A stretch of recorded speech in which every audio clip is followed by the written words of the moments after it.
do you want to start Naruto with me? Do you want to start the first season over? And she's like, yeah, we could totally do that. So our first date was literally grabbing pizza, and we sat on my futon, ate pizza, and watched Naruto. Like, it was the perfect first date for me personally. I can't speak for her, but we're married now, so I'm assuming it went well. Seems like it worked. Are you a single, shy nerd struggling to find a player too? If you're still trying to figure out the skills you need, here's a tutorial to get to the next level. Learn from experts and fellow nerds who found their partners, the mistakes they made, and how they still ended up together, with no cheat codes. I'm Alex Goldstein, and this is the Roll to Date podcast. Hi everyone, I'm Alex, and I help shy, introverted nerds get over their fears and anxieties to find their player too. Today I bring you Phillip, a nerd who found his player too, and we're going to talk about how they ended up together. The idea is to address some of your questions, dispel some myths, and hear about the many different ways that nerds can find real relationships. Phillip, thank you so much for coming. Thank you for having me. So I can see the Funko Pops on right behind you, but I want to ask, like, what do you think makes you a nerd? Like, why do you identify as a nerd? So what identifies me as a nerd is loving everything that nerds love: video games, anime, manga, Funko Pops, the things that were technically considered unpopular when we were kids. I'm assuming I say 30 plus year old people. We used to get bullied for reading GameStop magazine at school or whatever, and now it's like the super popular thing. So that kind of, it ties back to my roots, I guess, is what I would say. Cool. Awesome. So speaking of your roots, where does your story with your partner start? So I had recently moved to Montgomery, Alabama.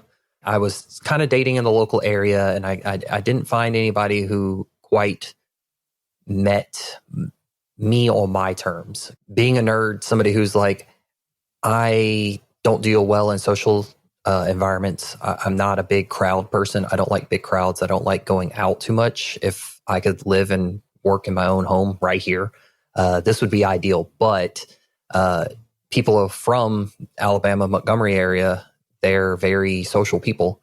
They like going out, having a lot of fun, drinking, and that type of thing. And that's not for me.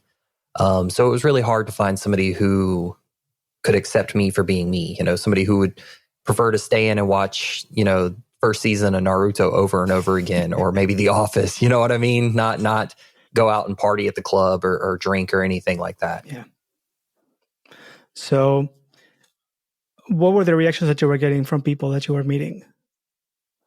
It was mixed. Some people were like, oh no, I'm totally cool with staying inside and watching anime or watching, movies, or, sitting around and reading manga or whatever the case may be, or playing video games together. I'm totally cool with that. But when the rubber met the road, it was like, oh wait, you're a little too nerdy for me. Like you're full deep into this thing, and I'm not at that level. I respect it, but it's not really for me. Mm-hmm. So you were looking for someone to share it with, not just someone who would accept it. Correct. Right. I was looking for somebody who would share the passion that I have for all things nerdy. And that's kind of when Darcy entered the scene. Okay. What happened? In the digital age, Tinder, Bumble, all those dating apps out there, they just swipe. And one day sitting at work, I got a match, and I was like, oh, cool. Who is it? And it was this really nerdy looking girl. She would laugh at me, and she'd probably give me some heckling for that. But I was like, cool, yeah, I could totally see us hanging out. And I reached out, and she lived up in Birmingham, which is about an hour drive. And I was working nights. So I was like, hey, if you wouldn't mind, would you drive this way? We can hang out, go maybe grab some food. And she was like, I prefer to stay in. I said, You're a girl. Perfect. Me too. Exactly. I was like, well, okay, well, what would you want to do? And she's like, I don't care. We could do anything. I was like, do you want to start Naruto with me? Do you want to start the first season over? And she's like, yeah, we could totally do that. So our first date was literally grabbing pizza. She came over, and we sat on my futon, because I was still growing into having my, what I have now. And we sat on my futon, ate pizza, and watched Naruto. Like, it was the perfect first date for me personally. I can't speak for her, but we're married now, so I'm assuming it went well. Seems like it worked. Yeah, it definitely worked. And, it just kind of took off from there. Hanging out, watching movies, watching, anime. We started Bleach together. She had never seen Bleach, and Bleach is one of my all-time favorites. And I was like, oh, you have to watch Bleach. Like, it's such a good anime. And she's a Disney girl, so it worked perfectly, because when we were kind of bored, or not, maybe not bored, but when we were kind of fed up with anime, we could switch over to Disney movies. And I appreciate that, because it's something different. Yeah. And it gives it a different pace, Right. I love it. So dating apps are usually very frustrating for everybody, both nerds and regular people. Exactly. And I mean, maybe frustrating in different ways. Like, some people will say, I don't like the matches that I get. Some people will say I get no matches. I have heard from many people saying, as soon as I mention my hobbies or my interests, that's a turnoff. Mm-hmm. Right? Yeah. And you're mentioning that some people said, oh, I'm cool with that, just not that deep. Correct. How are you feeling about dating apps up until when you found her? I was really burnt out on it. Yeah. I went for a moment there. I actually deleted everything. Yeah. I disconnected from the world. I focused on solely doing my job and working towards my goals as a human being. And I was like, the right person will come along when it's time. And, people, we as people, we're social creatures for the most part. Being with somebody and having that relationship and connection to somebody is a need in our lives. And I got to that point again where I felt the need to have somebody join me on this journey. And I was like, okay, well, let's try this again. And, it was a rinse and repeat until Darcy showed up. And from there, it's just been good. Yeah. Yeah. I'm really glad, because it's hard to explain to people, like, yeah, dating apps do work. They take time, and you should be careful how much you spend, because otherwise you can get burnt out. Mm-hmm. And it's not like you're going to find, mostly you're not going to find people that are like you, because you're not sharing any type of anything, right? You're not sharing the same friends. You're not sharing the same circles. You're not sharing anything. And what many people do is they hide their nerd side, right? Mm-hmm. And they're like, well, at what point do I tell this person that I like anime? It's like, well, if you think it's an issue, then it's going to be an issue, mm-hmm. right? Like, at least in my case, when I'm meeting someone and I will mention, like, oh, I play video games, I like anime, whatever. I usually say I watch cartoons because it sounds funny, especially for people who don't know that. I'm like, oh, I'm just watching cartoons. If they're not into that stuff, I'll just leave it at that. Yeah. They can ask, or they can say, oh, I love this thing. Mm-hmm. And then we'll take it from there, which is great. If they don't, I'll just move on. Yeah. And that works for me, right? I have gotten people laughing, like, mm-hmm. oh, like, that's so childish. Yeah, it's really childish. Ha ha ha. Move on. I don't care. It's fine. But I do feel like some people who get rejected because of that, and that's based on them, right? Mm-hmm. Would be there because they want to dive very deep into that, and the other person is not really interested, or they feel very ashamed about that. They're like, oh, what I'm doing is wrong, right? Do you resonate with any of those options, or were you just like, I like this stuff and I want someone who does this, and I don't care about how it's perceived? Yeah, it definitely resonates with me, because for a while there, I wasn't being true to myself. I was masking who I truly was to try to fit into what is a social normal. And while some of it rings true, like, I'm a huge sneaker fan. I love Jordans. I love collecting sneakers. And that is considered normal in today's society. Watching anime, watching reruns of the Justice League, or reading comic books, and, reading the one comic book over and over again because it's just like, it's the best thing ever. People don't look at it like that. When you say, I love, reading manga, I love the Dot Hack series or whatever it may be, people look at that and like, huh? What do you mean? And so, yeah, I definitely understand where people could see that, you have to hide who you truly are. And I wish people would not do that because they're just hurting themselves at the end. It's kind of like an identity crisis. You know what I mean? So just be your true, authentic self and don't be apologetic for it. Yeah.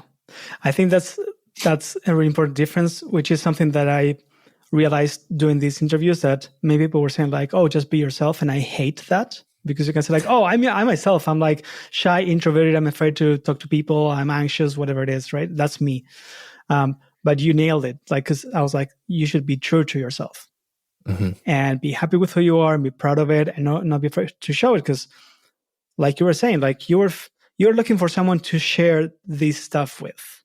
You're finding people who would put up with it, which is not the same, right? Correct. And after a lot of trial and error, you ended up finding someone who was literally saying like, I don't want to go out. Let's just stay in and watch something. When I watched Naruto, yes. Great. Exactly. And funny part of that is, the first date, texting back and forth because we were brave enough to exchange numbers. She was like, she led because she likes, murder mysteries and that type of stuff. And I remember the first text she asked me was like, are you a serial killer? And I was like, absolutely not. I am probably the furthest thing from that. In fact, I'm more scared of you than you are with me. Okay, let's talk about that. So what were you afraid of? I had a lot of bad experiences with dating. It was, the money aspect. So a lot of people date for status. And I'm just a human being. I'm just a regular guy. I run a small business. I do what I do. And at the end of the day, they were like, well, if you can't provide X, Y, Z for me, I don't want you. And hey, that's perfectly fine. If that's your prerogative, totally cool. I personally don't like that. And I don't want to be around people like that. That's okay. But Darcy was completely different. She didn't care. I told her the story of moving to Montgomery. And when I first got to this city and this state, I had nothing. I was sleeping on the floor with just a blanket and a pillow with my phone as an alarm to get up for work every morning. Working with just eating ramen and bread for weeks at a time, waiting for paychecks to come in because I had nothing. And she was totally fine with it. 27? Correct. Yeah. And it was like a hard reset button, I went from a military career where I had everything provided for me. I was told what time to get up, what time to do whatever I needed to do, to being an adult by myself for the first time. And I'm like, wow, this is a lot harder than I expected. And she was supportive through it. She helped me pick things out. She's, helped me decide on what clothing looks good and what shoes go with what outfit and just things like that, to where she was more of a support role that I needed. And, in video games, it's like, you always need a support. You need that healer. You need somebody who's going to cast the support spells to push you through your journey. Yeah. And that's exactly what she did for me. And here we are again, like I'm building everything around me, and she helps a lot. Yeah.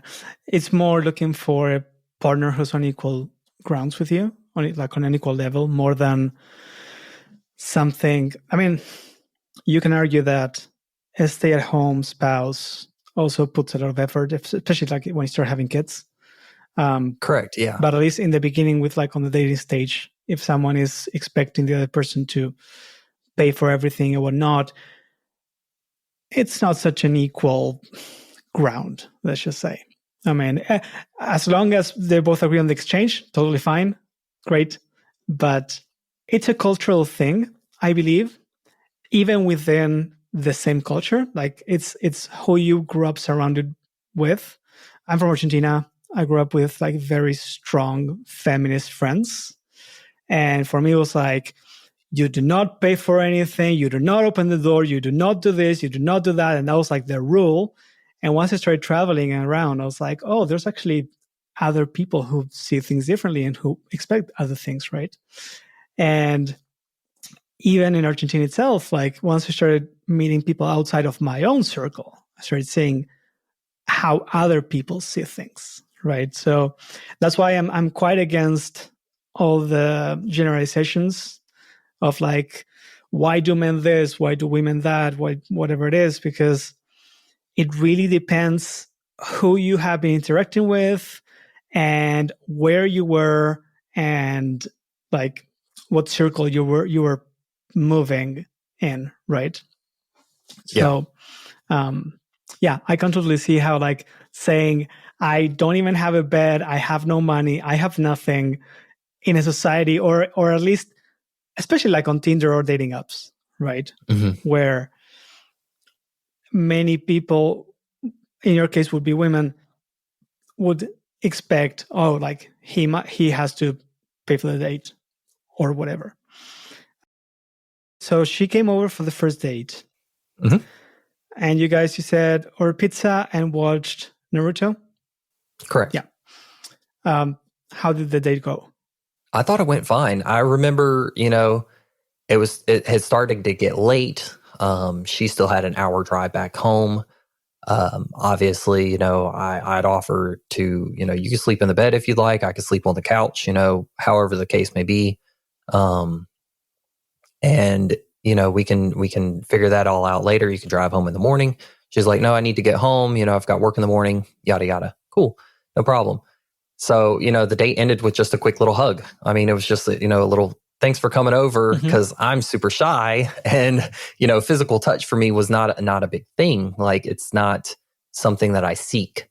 And for her, it was just like, she is a physical touch person. She likes physical touch. So for her, a hug was just probably very like disappointing. But for me, that was way outside my comfort zone. And it just ended like that. And, I texted her, make sure she got home on time, got home safe. Hey, just making sure you made it home, please, just let me know before I go to sleep because I'd hate for anything to happen. And, a week later, I think we had another date. And then finally it was, hey, let's go out and get pizza or something, or because I'm a huge pizza fan. Let's go get some food, whatever the case may be. And it was just a quick kiss on the cheek and put her in her car and she drove back home and that was that.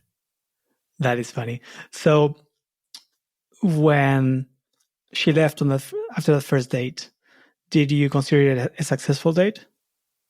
I did. Okay. I thought it went well. I thought, it was exactly what I would have pictured for a perfect first date, just enjoying something that I personally enjoyed. And she didn't seem to have any qualms about it. Yeah. So I was like, hey, sounds good to me. And again, like I said, we're here. So I'm assuming it went well all the way through.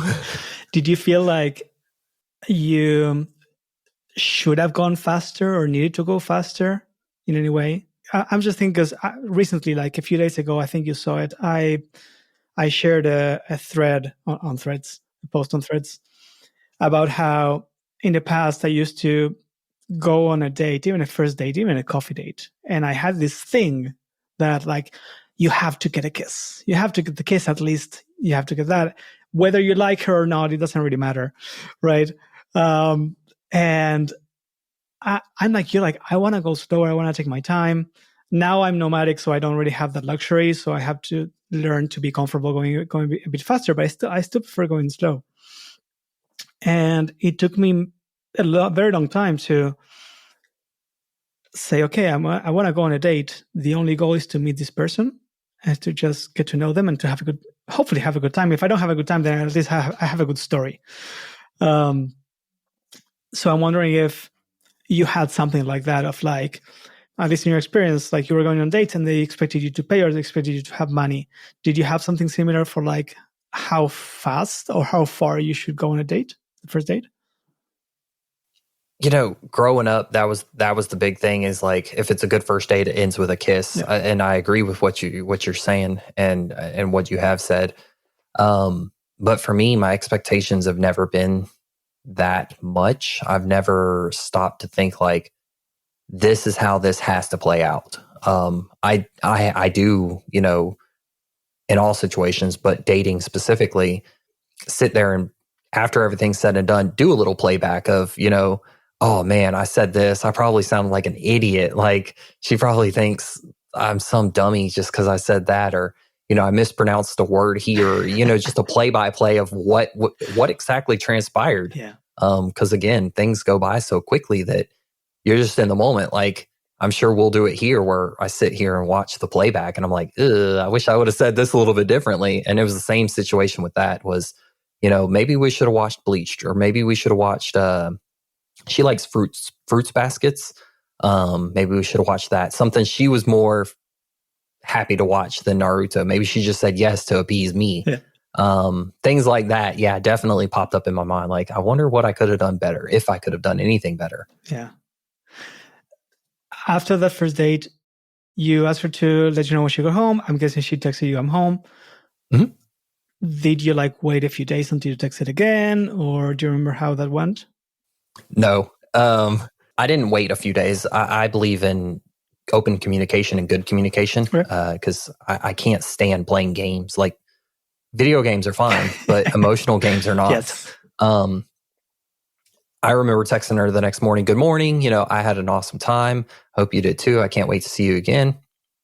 Is there any time that works best for you? Would you like me to come up your way next time? Are you comfortable coming down here? Kind of lining up what to expect for the future. What can we, was it a good enough date to where you were comfortable coming back and doing a second one? Or do you feel like maybe you wasted your time? I was kind of getting a gauge of how she felt. Waiting 2 or 3 days to me is just, that can fall by the wayside. Just be open and honest. Yeah. Yeah. You mentioned 3-4 dates until a kiss on the cheek. Mm-hmm.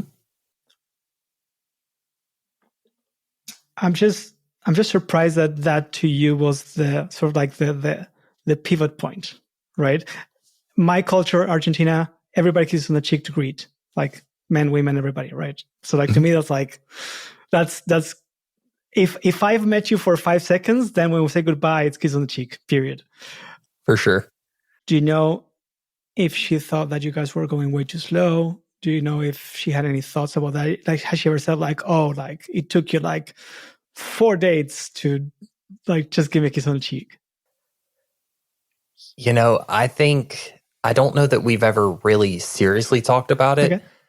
I know that it's come up that she respects that I am very analytical about things. So taking my time with things and really gauging things is a strong point for me, and she appreciates it. During those first 4 dates, did you communicate that you wanted to go slow or that you were not too comfortable with physical touch? No, she just took it normal, Nope. Just kept going. Yeah, she was very, I did explain to her that I had a lot of anxiety from the military, and a lot of, crowds aren't my thing. I kind of explained where I was sitting at on the bench, basically. Putting my benchmark there is I have anxiety. I deal with a lot of issues with trust and issues with making sure that we're going to be a good fit and all this other stuff. So if I do move rather slow, if at any point, that was another thing. And if at any point I make you uncomfortable, please let me know. If there's anything that I do that, you don't appreciate or you don't like, let me know. That way I can try to make sure that I don't do it again. Because with dating culture, especially in today's society and today's world, it's, you get some creepy people out there, both men and women. Everyone. Pushy people who are trying to, everybody. And you get those people who are try to move way too quick, go for a first kiss in 30 seconds. And it's whoa, calm down there, big fella, chill. I was very open and honest with just that I may move a little bit slower than most. When did you mention that? Probably during the the talking back and forth on Tinder, before hey, correct. Great. Yeah, before any kind of dating, I was hey, this is kind of who I am, take it or leave it kind of thing. I can't change myself. I can't make my anxiety go away. I can't speed things up. I can't slow things down. This is just my pace. And that, I think that is another reason why we were so compatible in the beginning, is because very open and honest communication. Yeah. Honestly, I think that's something really important that you clarify this, because many people will say how did you not get friend zoned after like the third date, right? How did she think that you actually wanted something? Or people might say, how could you tell someone about like your insecurities or whatever, even before meeting in person? And I like that. Sure, you were anxious, but you were also comfortable with saying, hey, this is me. I am anxious. And if you want to be with me, just know that this is what you can expect. And you found someone who said yes to that. That's what she found. And that's what she liked. Exactly. That's great. I've seen a lot of people who say that they can't stand going so fast. They're like, where do I find someone who wants to go slower? No, everybody wants to go way too fast on dating apps. Which, sure, I mean, like percentage-wise, that might be true. I have no idea. I don't have the numbers. But the truth is if you are clear with what you want, how you are, and who you are, and you show it to the other person, sure, you'll get rejected plenty of times. But that means that you're avoiding major issues. Right. Yeah. And some people might be pushy, like you said, but oftentimes it could just, again, be cultural. Right. I mentioned on a different interview that I was at not a convention, like a festival for digital nomads and with people from all over the world. And a woman texted on WhatsApp that some men were making some women uncomfortable. And I pointed out that we have people from all over the world here. We need to know what it is that those guys were doing, right? Because like it could be me, it could be a friend. I have no idea. And just as an example, I asked someone at the table. I said, "You're from Ukraine. How do you feel about physical touch?" She's like, "Well, friendly is fine. Okay, does he find friendly?" And I'm like, "Okay, shoulder, fine. Upper arm, fine. Knee, no. Okay." I looked at a friend of mine, Mexican, right next to me. I was like, well, what do you think? And I just put my hand on her knee. She's like, yeah, it's fine. Like, I knew she would be fine with it, right? But what for one person is a transgression, for the other person might be totally normal. And I think it's great that you actually put it out there and said, look, this is me. Like, this is how fast I want to go. And if you're cool with that, then let's hang out, right? So I just think that's fantastic, because maybe people are afraid of that. It's what do women, men, whoever want or expect, and the truth is they can expect anything. Exactly. You can expect something different. She can expect something different. But if you just said, if you had open communication, like what you're saying is, you're already telling, this is what I expect, this is where I am, and you can take it or leave it. Hopefully you'll take it. So that's fantastic. Is there anything else that you would like to add? Don't be afraid to be yourself. There's somebody out there that's looking for you, you specifically. They're looking for you, your personality, your quirks, your traits, everything about you. They would absolutely love it. Be fair to yourself, be true to yourself, and share your inner self with that person. Don't be afraid of the rejection. It's okay. It's normal.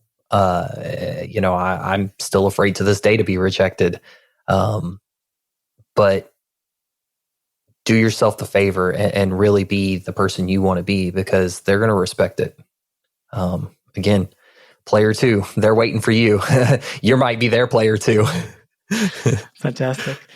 So I know you have a business and you're building a community. Do you want to tell people about that? Sure. Darcy is very supportive of this. And that's another wonderful thing about her, is that she supports me in my dreams.